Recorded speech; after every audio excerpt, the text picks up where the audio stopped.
Well, I'm sure, like everyone, we have high expectations going into the year. We've, over the last 2 years, we've had a fairly young team, and now, especially led by a very big junior class, we're a much more experienced team. So I think that hopefully is going to help us, learn to be more consistent on a regular basis, and also be able to embrace expectations as opposed to, let them overcome us. And I think that was a problem last year. I think with that large class that we had as freshmen 2 years ago, getting to the Frozen Four, I think expectations became a little bit more of a negative than a positive, just with guys putting so much pressure on themselves and coming back as sophomores. I think a number of them had years that, were not close to what they were as freshmen. So hopefully this year, having gone through the good and the bad, I think that group will certainly be able to rebound from, an off season for a number of them. So we're excited. We think we've got a good group coming back, and we've got, a strong group of freshmen coming in. So it should be a nice blend. I look at your schedule, and you've got an outdoor game at Soldier Field in Chicago. I know there's a lot of Notre Dame fans in the Windy City. Can you talk about your what you guys are, is that come up and talk? I know it's not until next February. What do you guys think about that? Well, it's the first time I've ever been involved in an outdoor game. We're obviously excited about it. It's a long ways off. I'm not so sure. I'm looking forward to being in Soldier Field in the middle of February, but we'll see how that goes. It should be a great weekend, obviously, with us playing Miami and Michigan. Minnesota and Wisconsin playing each other. It should be a fun weekend, and it'll be a new experience for us, for our entire program. I think it's the first time we've been outdoors since the start of the program. So I'm sure it'll be a fun day, and we're looking forward to that opportunity. And it's going to be a great schedule for us this year with the icebreaker and hosting Minnesota, Duluth, and North Dakota, as well as playing on the road against Minnesota and Boston College.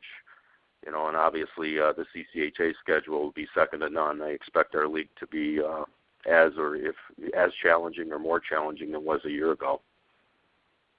Well, you talked a little bit of those returning guys. Can you, you have a junior. Two juniors, TJ Tynan and Anders Lee, made the CCHA preseason first team. Can you talk about, what, how they've improved over their couple of years and what you're expecting this year? Well, I mean, they're both they're different type of players, but they both bring a lot to the table. And TJ's obviously a dynamic player that makes things happen when he's on the ice. His high energy level and skill level certainly make a difference in almost every situation that we play.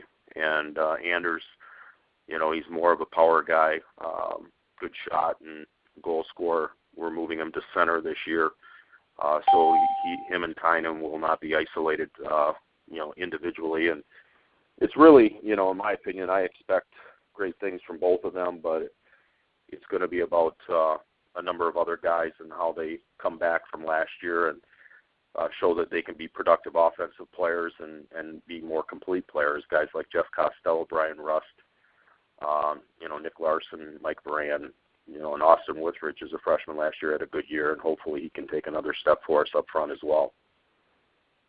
And then how about guys like Calabrese and Robbie Russo on the blue line?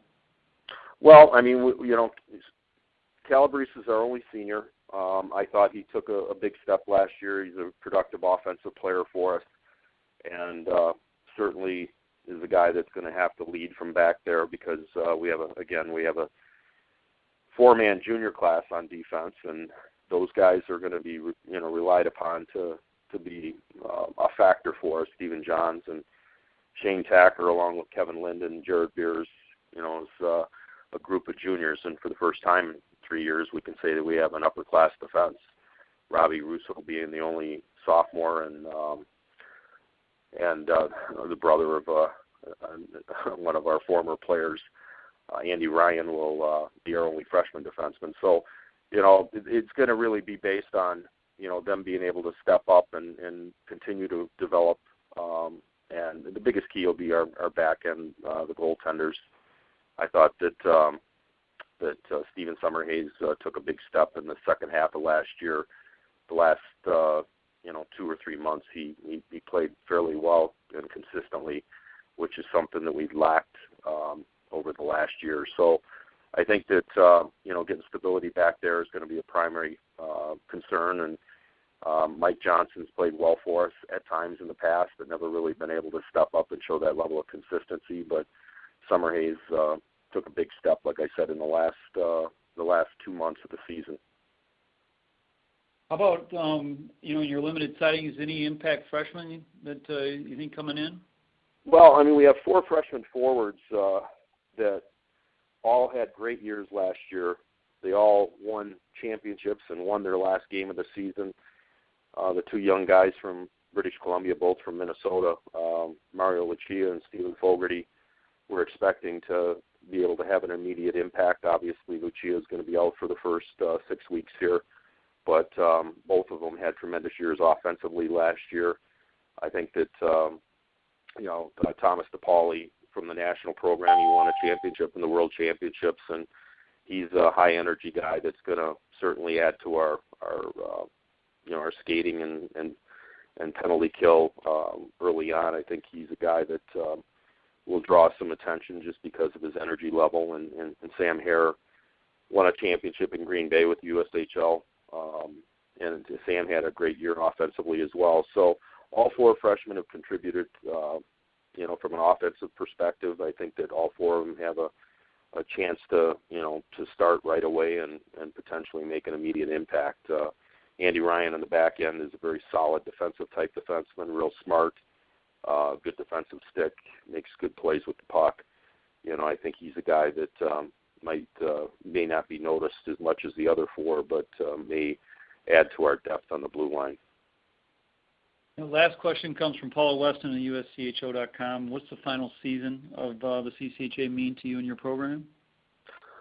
Well, it means a lot to me. Obviously, the CCHA has been, where I was bred and born as a coach, and I'm certainly disappointed to see it to fade away. It was certainly a great league from the time I started coaching up at Lake Superior State as an assistant and all the way through my time here at Notre Dame. I mean, it's certainly grown as a league as far as its level of competition. I think that, the last year and this coming year potentially might be the brightest spots of the history of the program, and it's unfortunate that we won't have it anymore, but we have to relish the memories that we have from the league and the great people that were part of this league from a playing perspective, a coaching perspective.